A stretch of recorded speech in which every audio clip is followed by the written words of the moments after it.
This year, we managed to hold it here inside the wall of Intramuros, specifically Fort Santiago, for the reason that we wanted to give honor to the hundreds of Filipinos and American prisoners who were found lifeless inside the fort due to atrocities suffered from the hands of the perpetrators. We would also like to extend our gratitude to the Intramuros administration, headed by Attorney Mayor ISKO and his family, NIA, for being such a gracious host and lending us a hand in making this commemoration possible. Intramuros, ladies and gentlemen, has so many stories to tell us. These walls around us were witness to significant chapters of our nation's history. From the time of the colonization, where it became the seat of power, to the time of our national hero being incarcerated before and being shot at Bagong Bayan, to being the mighty fortress in the Second World War. If only these walls could talk, they can share with us the gloomy and victorious experiences we had then that made us Filipinos to what we are at present. This is why I am encouraging everyone that once this pandemic is over, let us again visit these treasured walls that is a mirror of how we evolved from once a battered colony to a modern-day living museum, where we can experience the merging of the city enriched in culture and history, and yet able to keep up with the challenges of the modern-day economy. 76 years ago, the epic battle that saw the triumph of the defenders of freedom and democracy and led to the liberation of the capital city transpired. Thousands of lives were lost for the sake of the ultimate freedom that Filipinos yearn for in more than 3 centuries. Aside from the loss of lives, were the loss of public and private properties, government facilities, even the fortified walls of this fort were not spared. The iconic Manila City Hall, where I hold office, was literally shattered into pieces, rendering it useless for a number of years. We were practically crippled to our knees, and it seemed like it would be impossible for the city to recover from such devastation, which was second to Warsaw, Poland, as historians saw it when the smoke cleared. It was a very painful and excruciating experience that our forefathers had. A few of them live up to the present and came to tell us their travails, which never again would they want the current and future generations to experience. Never again would our forefathers, fought with the guardians of freedom, want to witness devastations and wanton disregard to the basic rights of human rights.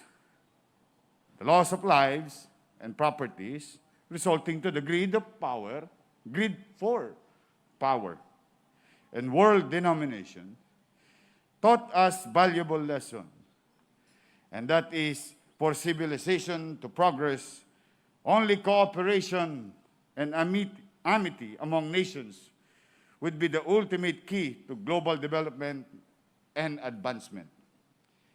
Ladies and gentlemen, in this day of technology and rapid urbanization, armed conflict may be a thing of the past and is a grave mark of uncivilized societies. But the challenges remain the same. We may not be threatened by a war against nations, but the battle that we have at present is a battle for survival against a dreaded virus.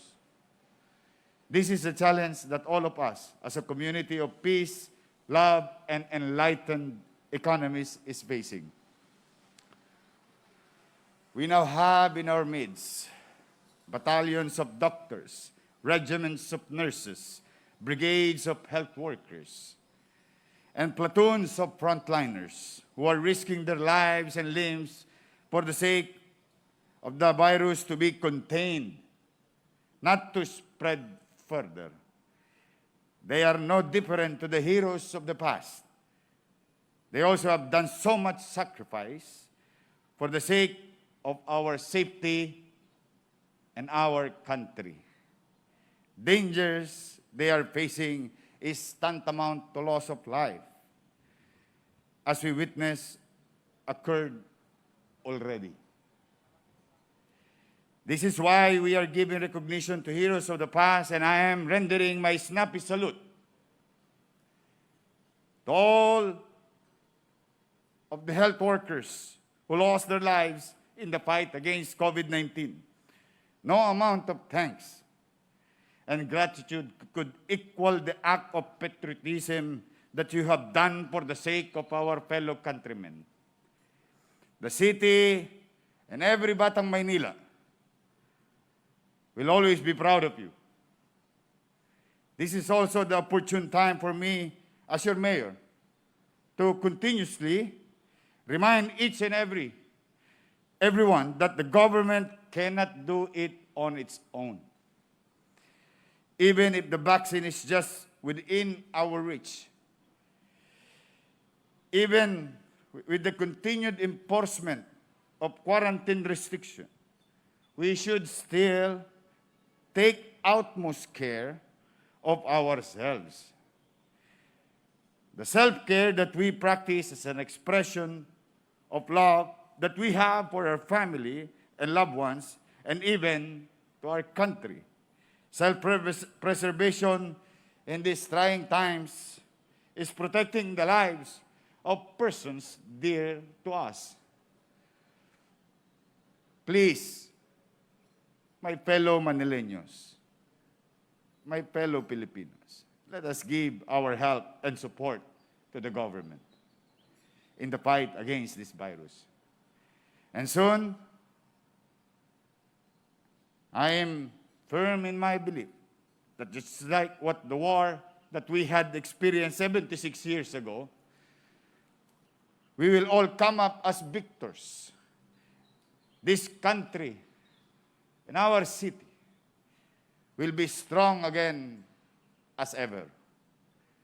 The lessons we had from acrimonious experiences may be a bitter pill for us to swallow.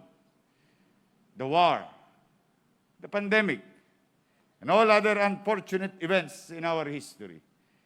But these are the significant chapters of our lives that taught us valuable lessons as a person, as a country, and as a community of nations. And that is for everything to succeed, we should forgo our personal desires and ultimately have genuine concern to our brothers and sisters, and even to our neighboring nations. As we all embrace the drift towards globalization, we should also have a grip of the reality of the need to take care of each other. And with God's help, we will all succeed. May awa ang Diyos. Makakaraos din tayo. Mag-ingat po kayo. Maging takdang aral at leksyon sa buhay natin sa mga darating na araw sa nangyari sa nagdaan. Mahal ko po kayo. Mahal po kayo ng pamahalaan.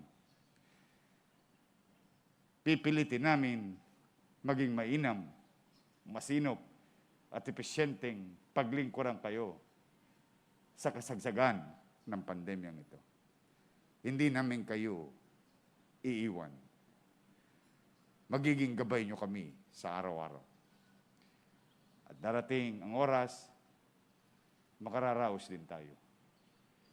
Kapit lang. Kapit lang. Walang bibitaw. Magandang umaga. Pagpalain nawa kayo ng pong may kapal. Manila, God first.